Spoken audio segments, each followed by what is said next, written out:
You can top up. Top up. Thank you. You don't say madam anymore, do we? No, please don't. What would it be? It would be Not even miss. top up, bruv.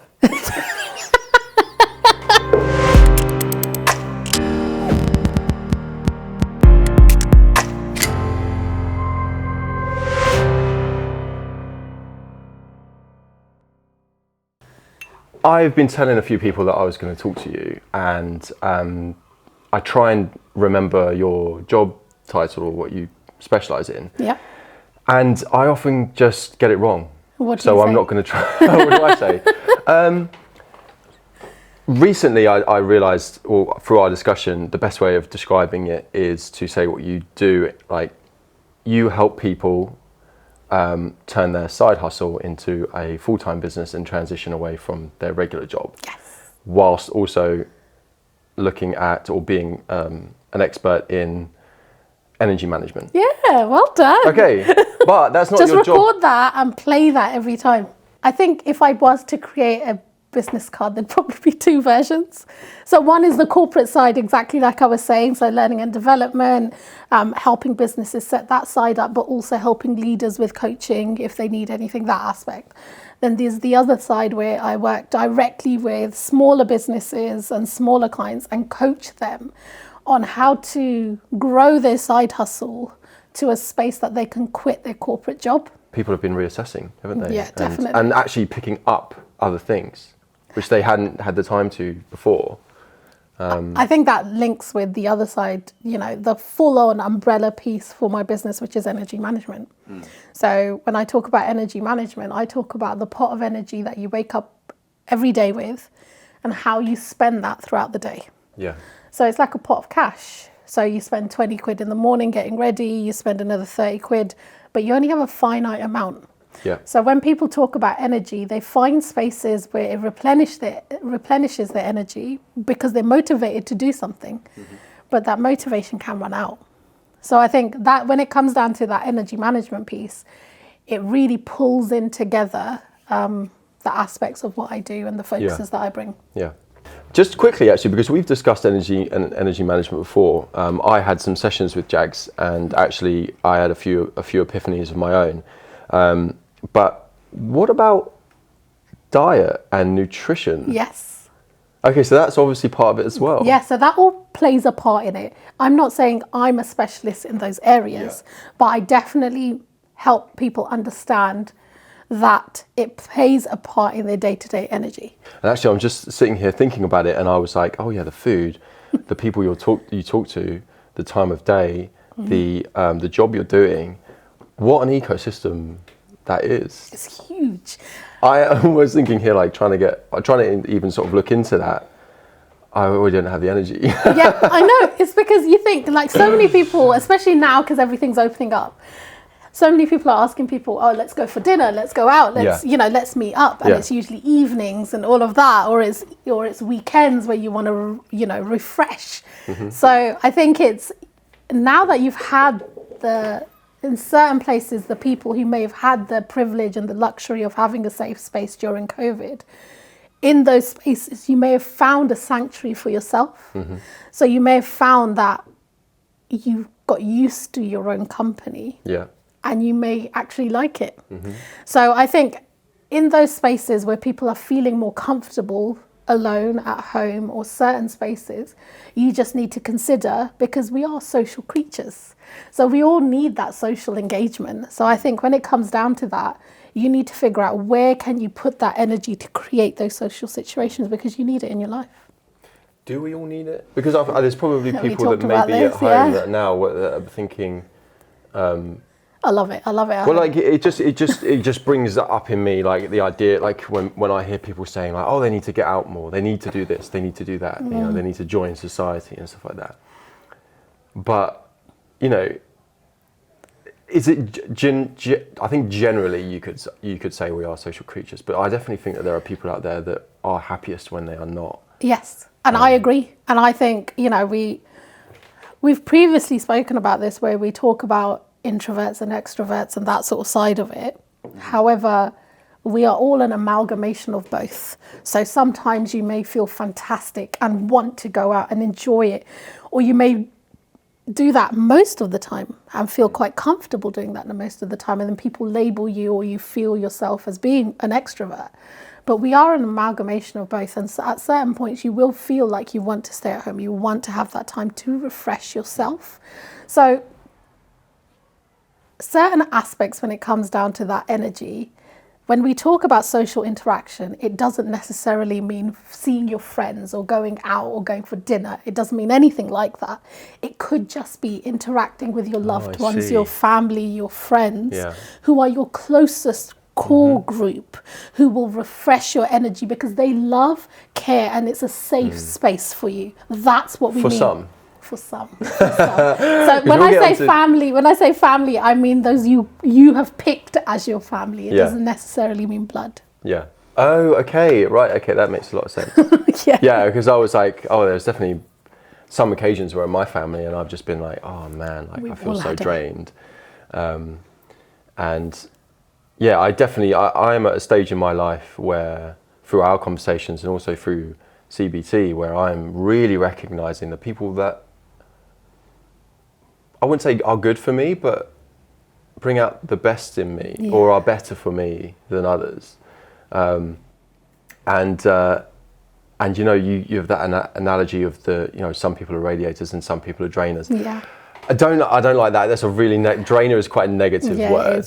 But I think that if you stopped and thought about your interactions, your connections, and those conversations you have with certain and different people, just being in their presence, you could probably start to quite quickly identify the people that make you feel really energized, or the people that when you come away from that you feel like you've given a lot. And then obviously with the self-assessment of I have this amount of energy, I've got things to do, I've got all this stuff, who am I going to expose myself to? Like maybe, but I think expose is obviously in not the rude way. So I think when we talk about even radiators and what did you say, radiators and drainers. So I don't really use that analogy much, but when I do, I think I call it more about giving and taking. And certain times you notice you're taking more, certain times you notice you're giving more. So I think throughout your day, throughout your energy patterns, you'll start to notice at certain times of the year, even certain times of the week, you may feel certain types of energy. So it's not a map. It's not something to say everyone fits in this box of energy. This is how everyone's energy fluctuates during these certain scenarios. It's more about finding that individual space where you understand what will drain you. So what is taking that energy out of you. Most people at the moment are feeling that it's work doing that. And then there's the other side where what replenishes you. So what gives you that energy? And a lot of people find that's that motivational side. So when we linked it to the startups and people who are finding their own paths in different new businesses out there, they're loving it. And that's because there could be aspects that other corporate businesses have not cradled their creativity or that drive as much, so they've had to find an external outlet. And I'm finding that with a lot of my clients at the moment, and that actually happened to me. So when I was in a certain company, they told me I had to do a structured path, and that was it. There was nothing else I can put into it.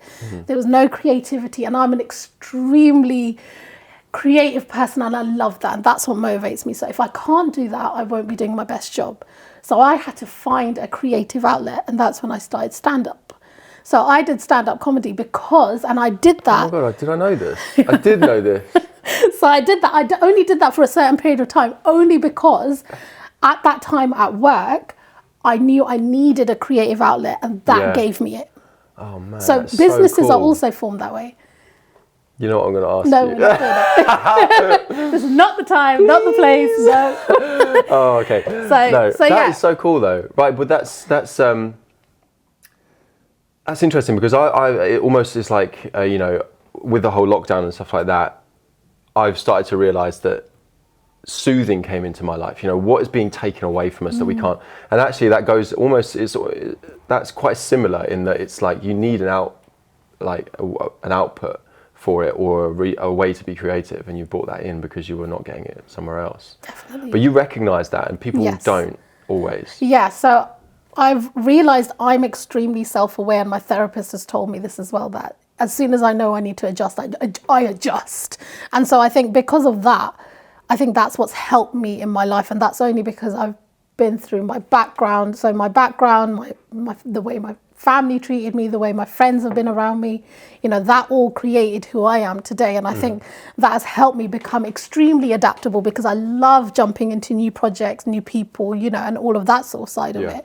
So I think that actually really helped me with that space. So I knew that I needed it. However, you're right, there are a lot of people who may not notice it until it's too late. So that's when we talk about people who notice their stress too late. So they find their stresses, but in the hardest way possible, because they've gone through something negative to put them in that space to notice it more. So I think becoming more self-aware. Well, forewarned is forearmed, as they say, isn't it? But forewarned is harder, because you don't have the experience, so you don't know what it's actually going to do to you or your body or your mind. So because of that, forewarned isn't always the best, because people don't actually, it's like kids, you tell them no, no, no, and they still do it, and then they learn from it. So in similar fashions, forewarned may be a good strategy, but necessarily a lot of people don't actually know until they get to the stage where they've burnt out. And then they know they need that help. Yeah, well, and go when for I that say help. forewarned, I mean the forewarned in this situation would be just knowing yourself, and it's like, okay, well, what can I? Definitely. What will happen to me? Like, you think about situations, something comes up, and you say, okay, if I do this, I know that this is going to be a hard, tough experience. So one of the big takeaways that I had from our meetings was that I don't build or create any energy in myself. If I'm wrong, do let me know. But No, please carry on. I don't. The energy that I put into things, I think it doesn't come from me. It's the thing that is inspiring me. When I have an idea, or if something builds energy in me, and I'm like, oh, that thing is really, really driving my energy right now, rather than, like I said, it being something that we are supposed to just already have. Or grow inside of us ourselves. Yeah. Or creative. It kind of goes against what you were saying about there being a pot of energy in a certain amount. So when I said it doesn't make the energy, maybe it just sort of allows me to tap into a larger chunk. So we talk about energy, well, that's more about motivation, right? So it's not, so it's linked to energy. So you talk about Okay, of course, motivation, and then you use the energy on the task. Right. So you talk about learning every day. Extrinsic motivation and intrinsic motivation. So what internally motivates you? So what is your why? And then the extrinsic of what drives you, what motivates you, but what also gets your juices flowing, as in when you see something and think of an idea. So similar to what you talk about. Yeah. So two types of, sorry, what were they? Intrinsic? And extrinsic. And extrinsic. Intrinsic from within, extrinsic from outside. Yeah. And so when we talk about energy and that pot of energy, you can actually grow that yourself, and I'll tell you how. So when you talk about that extrinsic motivators, the first thing that happens is your brain ignites, right? So once your brain ignites, your heart rate increases, and at that point, that's where you feel that energy, that burst of energy, because suddenly there's blood pumping through you, trying to get this thing done, even though you've got something else that you're doing at that time. So in those moments, you need to figure out, is it worth it? Is it worth dropping what you're doing, that you've been doing for hours and had to do because you're getting paid for it? Or pays me, Exactly. Or is it worth that 10-minute, 15-minute or 1 hour tangent?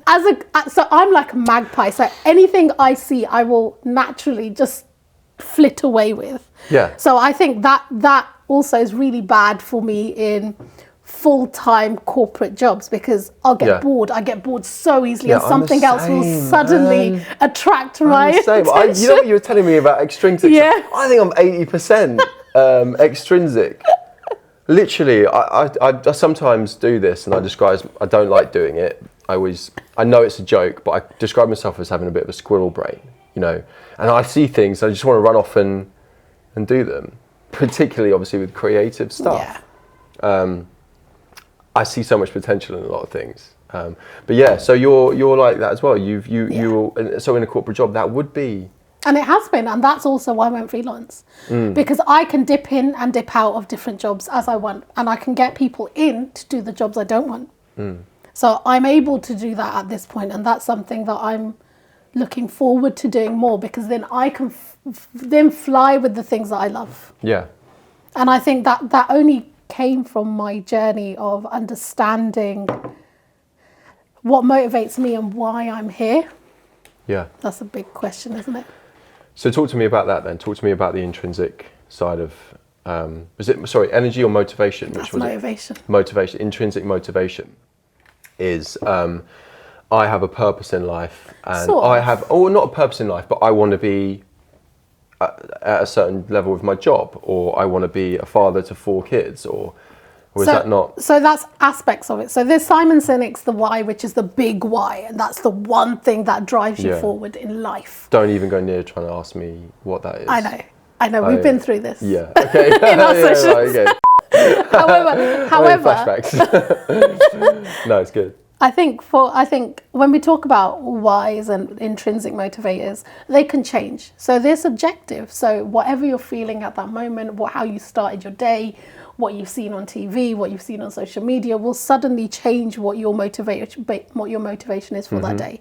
However, that big why that Simon Sinek talks about most likely won't adjust as much. So usually it's, if someone has kids and family, usually it's setting something up for them and a legacy for them. Whereas if people are in a space where they're entrepreneurs and they want to grow their business, that becomes their why. And why do they want to grow their business? To either have a better lifestyle or to create a, empire, whatever that is. So those are your big whys. Yeah. However, when you're talking about intrinsic motivation, that also can switch day to day. Okay. So you need to figure out, firstly, your big why, and then also secondly, in the day, why? Why do you want to do what you're doing right now? Why do you have to do? Because sometimes it's not a want. Why do you have to do something? Is it the money you're getting paid? Is it the people that you're talking to? Is it the team you work with? Why do you do what you do right now? Well, it might be to get towards the bigger why. It could be. What if there is no bigger why? Are we supposed to have one? Now, if you don't have a bigger why, what is the effects of that, or what can you... So what you'll notice is that you're just living day to day. You'll notice that you don't really have a clear focus. You may feel a bit lost. You may sometimes have great motivation, sometimes really, really low moods, because there's nothing fully motivating or driving you behind you. So you may have a lot of external motivators around you, but nothing internally pushing you forward. So the external is, I need to get to work. I have to do this. I need the money to pay my rent. So all of that. So that then becomes extra pressure because you don't know why you're doing it. You'll get to certain stages in your life where people say you need to have this and this set up. However, people say a lot. People say a lot. I don't listen to most of them. But it's mostly understanding that what do you want to be doing? Why do you want to be doing it? Why are you doing the job that you're doing? And is it the money? That's fine. Why do you need the money? What if your larger why is just to have gone through your life and to express your emotion? That can be a big thing for a lot of people. I feel like people. that's maybe, because I struggle, and we've spoken about this, but I've struggled to find out my bigger why. And I think that probably I'm hoping, well, I'm not hoping actually, I think a lot of people maybe are in the same boat. It's just like, it's the meaning of life, of your life. Yeah, it's a big question. Okay, there's two differences. Meaning of life is very impossible to answer, but the meaning of your life is easier to answer than the other one. And that was something that I was struggling with. I was having a lot more freedom to choose. I don't have a lot of responsibilities like a lot of other people do. So I was having this sort of freedom of choice where it's like, okay, well, actually, I'm having time to stop and think for a minute, which a lot of people don't have, and ask the question, what am I doing with my life, in a way? And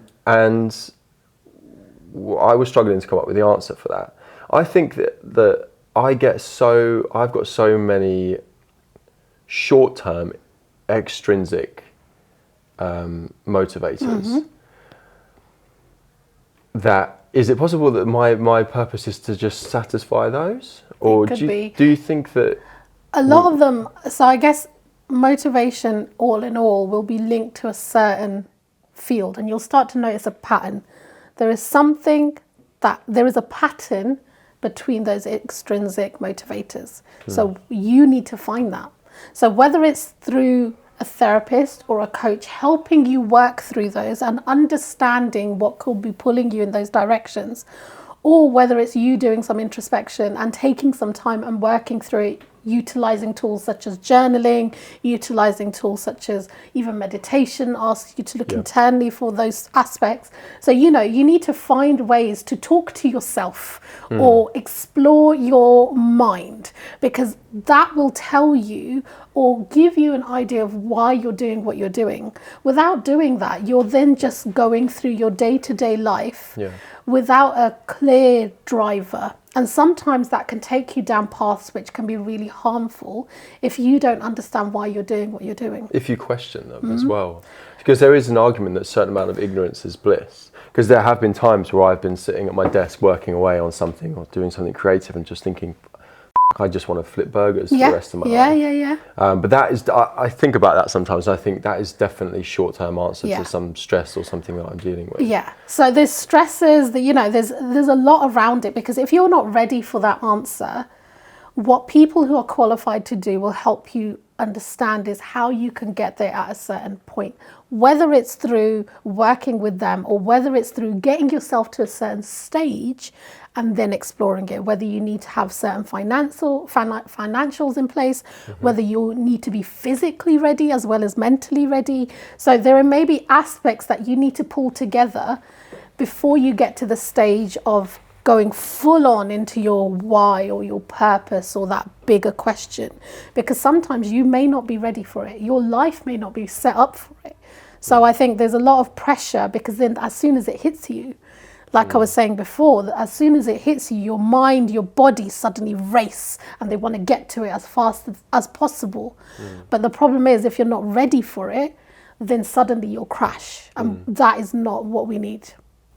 Do you think that there's a large majority of people that have found their bigger why as out there has been having kids, having family? Yeah. So there are aspects of people who love that. They love it and they do it for their family. So it may not be having the family. For some people, it may be having the family because they've never been able to, or they couldn't, or they went through a struggle. So because motivation sometimes is linked to a stressor. So because you've gone through a certain period and then that suddenly motivates you to suddenly need it and want it. Again, or, you know. And then you relish it when it does happen. So some people will have that as a motivator. Others will have it that they've made a family and now they need to set their family up. So now they want to do everything to make sure there's a legacy for their family. So it depends on what place you are in society, the privilege you have, the amount of space that you've had, the money you've earned, you know, what you've worked towards. You need to understand we are all individuals who were born and then surrounded by these labels and weight of the color of our skin and the background that we have and the history, and then suddenly as we're growing up this sits on us and it weighs us down. We need to get to a space where we can explore ourselves without the labels at that moment. So that's where coaching, that's where psychology comes in, because in those safe spaces you can just be, and that is a very hard I can thing imagine to do. that racial prejudice and stuff like that can be a huge thing to because you're not gonna. It could be almost like a fake bigger why, like in trying to just be respected. Could be societal. Like just be trying to be someone who feels respected. Could be someone's bigger why, and they're not even allowed because of prejudice and stuff like that. Not even being allowed to get closer to what their real why is. And that's the thing, you know, I can speak from my perspective of being an Indian woman, but even that comes with an amount of privilege. We don't have those lived experiences of others. So I think without taking it too far in that direction, what I would like to say is find a safe space for you. So I had to look for a therapist who was Indian because I didn't want to spend money talking about my background, letting them understand my culture. So I made sure that I found an Indian therapist who would be able to relate to me. So she would understand exactly what I was going through from the cultural aspect. So all I needed to talk about was me being a human. So you need to find your safe space, whether that's with friends, family, therapist, coach, find it. Because that will really help you. It will really help you. It's what really has shaped my future. I don't want to sound self-centered here, but obviously, you know, when people's world is on fire, that's all that sometimes they can think about. I've definitely had existential crisis. I think there's you'll know that, like we've had sessions. But I would love to know what other people's bigger whys are. I need to do more research into that, not so I can copy someone else. Tell me. But if you're watching this and you know what your bigger why is, leave a comment, and you're comfortable with it. Leave a comment in the comment section about what you feel that your big why is, because I would love to see it. But I like even linked to that. If you know your big why, how did you get there? So how did you find out that was your why? And I think that's a really key piece, because people are struggling to find their why. So, okay, helpful. How might someone start to maybe look at their bigger why? So similar to the journey I was describing earlier, find that safe space. So you need to find someone who you can openly talk to without being conscious about your background, your color, your abilities, anything like that. You need to find a space where you feel safe, and then that's when you start to talk to someone and I would suggest you talk to someone who is unbiased, so someone who hasn't known you for years, only because that helps them from an unbiased perspective show you a different journey that you may not have even noticed. So different perspective, find someone with a different perspective, have that safe space, feel comfortable when you're talking to that person. That's when you'll start to be able to talk to yourself more. Mm-hmm. You'll be talking to that person about what's inside your heart without even realizing. And if we're talking about going and finding someone who is unbiased. No, I'm joking. So, but that is a service you offer. That's what definitely. I did. So what we spoke about. Okay, so we've talked a hell of a lot about energy, which is fine, because let's face it. Wasn't that what this was supposed to be about? Yeah, for sure. But I wanted to also speak to you about your transition from a full-time job to, I don't know if we have enough time, because I literally know that there's probably nearly 90 minutes already. Wow. Well, 2:30s nearly. And then, was it 3 or 2? I don't know. What do you want to do? Do you want to get really down and into the transitioning thing, or do you want to start to summarize your services? Your gig. What do you feel comfortable I feel like I would doing? have done you a disservice if we don't talk a little bit about tips. What about if you wanted to talk in brief? Yes. About how people might start to turn their side hustles into full-time jobs. So where would you start? So on my Instagram, actually, at the moment, I am currently pooling out tips at the moment. So it's already, cool. So there's a list on there, which goes through, and then I'm creating an individual point on a post on each of those. So there are already tips on there. So ribbons.consultants on Instagram. Yeah. However, if I was to tell you right now the tips for moving your side hustle into full time, I think firstly you need to find, once again, that why. You need to find out why you want to do it. What is your motivation? Is it to self-sustain yourself financially? Is it to give yourself a better life? Is it to get more energy back for yourself? Better life is probably quite a big one. Yeah, definitely. Getting out of the rat race. But also finding ways to, and so part of the journey that I take my clients down, we look really deep into their financials. We then take it into understanding what multiple sources of income they can go through.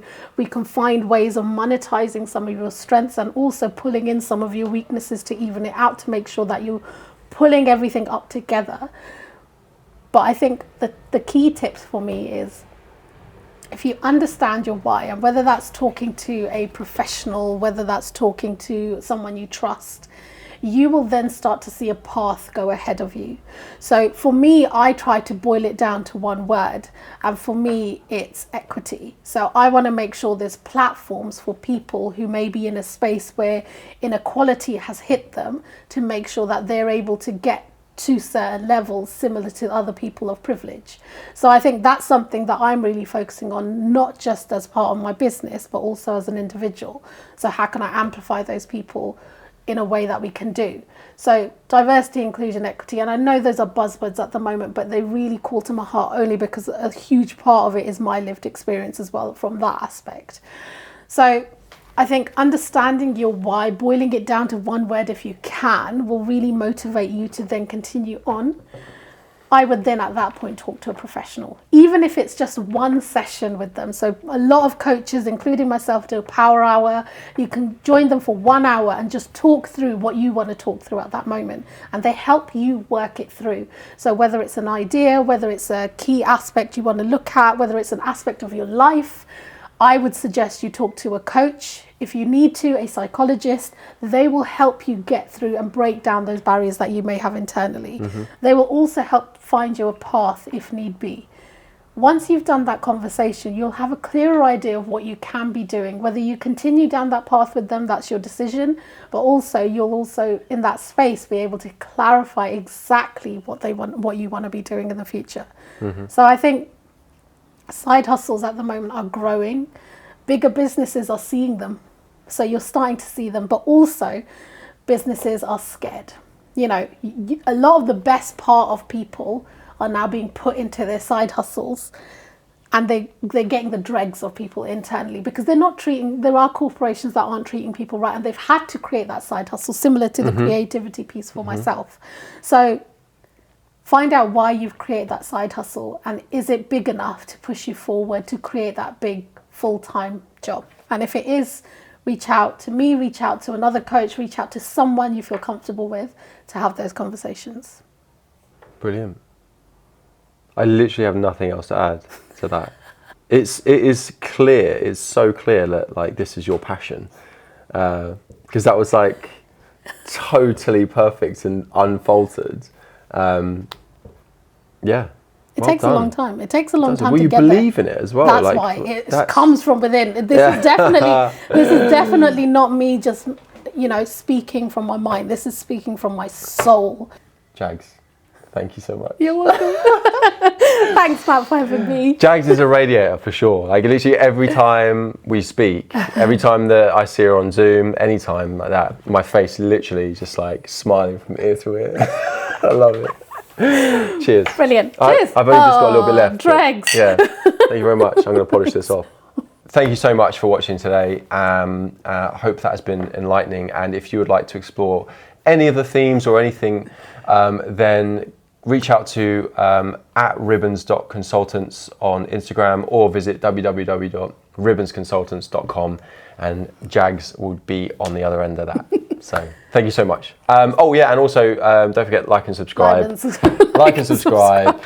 Even if you don't like it, like if you didn't like it, thumbs down, thumbs up. I don't know. What? Yeah, just thanks.